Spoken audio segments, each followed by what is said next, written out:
সমন্বয়ক শব্দটা একটা অভিশাপের নাম, ঠিক আছে? এটা মাফ করবেন। এটা কোনো কারণে আমি অনেক আগে থেকেই মানে আমি তো ন্যাশনাল ইউনিভার্সিটির স্টুডেন্ট, শেখ বুরহানুদ্দিনের স্টুডেন্ট, তো আমিও তো এই ব্যাপারে আগের থেকে আগ্রহ পোষণ করে কোথাও নাম লেখাইতে পারতাম। বাট আমরা এই কোটারে ইউজ করে 18 সালের কোটা আন্দোলনেও ছিলাম, নিরাপদ সড়ক আন্দোলনে ছিলাম, প্রত্যেকটা জায়গায় সংগঠকের ভূমিকায় ছিলাম। মানুষকে সংগঠিত করা এটা পেশার মতো না, এটা নেশা, ভালো কাজে সংগঠিত করা। তো এই সমন্বয়ক এই শব্দটা যে একটা দিন অভিশাপের জায়গায় যাবে, কারণ আমরা তখনই বুঝছিলাম যে তাদের মাঝখানে কিছু অসমন্বিত বিভিন্ন কর্মকাণ্ড আমরা শুরু থেকে দেখতেছিলাম। আজকে এতগুলো লাশ আসতো না, এটা বিস্তর কথা, এটাতে পরে যাব, এটা সামনে কথা বলার বাইচে থাকলে এটা নিয়ে কথা বলার সময় আসবে। হ্যাঁ, আমি দেখেছি। তো এটা আপনারা আরো ভালো জানেন।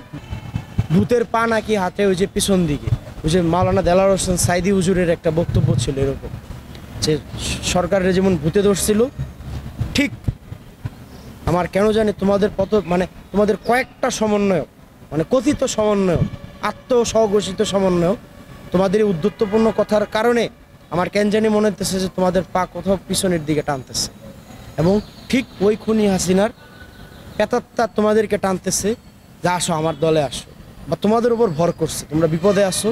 তোমাদের উদ্ধত্তপূর্ণ কথা, খুনি হাসিনার পেতাত্তা ভর করছে এই কয়েকটা কথিত সমন্বয়কের ভূতের মাথার উপর।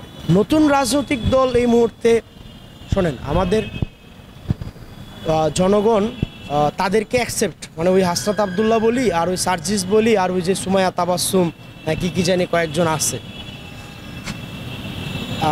কোটা আন্দোলন বা যে কোনো মুভমেন্ট এক জিনিস, রাষ্ট্র পরিচালনা, রাষ্ট্রের নেতৃত্ব দেওয়া আরেক জিনিস, এবং ভোটের রাজনীতি তো টোটালি ডিফারেন্ট।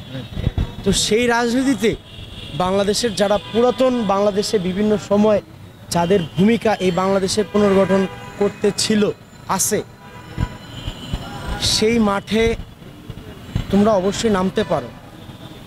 রাজনীতি করার অধিকার, দল খোলার অধিকার বাংলাদেশের সবার আছে, কিন্তু আগে নিজের ভিতরে সেই পরিপক্কতা আসুক। জনগণ যখন তোমাদের অ্যাকসেপ্ট করবে, আমার মনে হয় না এই মুহূর্তে অ্যাকসেপ্ট কেউ করবে, কারণ অলরেডি তোমাদেরকে ওই কয়েকজনকে আর কি, বিশেষ করে এরা প্রশ্নবিদ্ধ, ওদের ধারা কোনো কর্মকাণ্ড যদি হয়, কোনো দল হয়, যায় না, এটা জনগণ সিদ্ধান্ত নেবে। কিন্তু আমার জায়গাতে ব্যক্তিগত ওপিনিয়ন, এই মুহূর্তে কোনো রাজনীতিতে যদি তোমরা নামতে চাও, ভোটের রাজনীতিতে নামতে যাও, তাহলে তোমরা হয়তো বা হাসির প্রাপ্য হইতেও পারো। হাসির পাত্র হইলে আমাদের কষ্ট লাগে।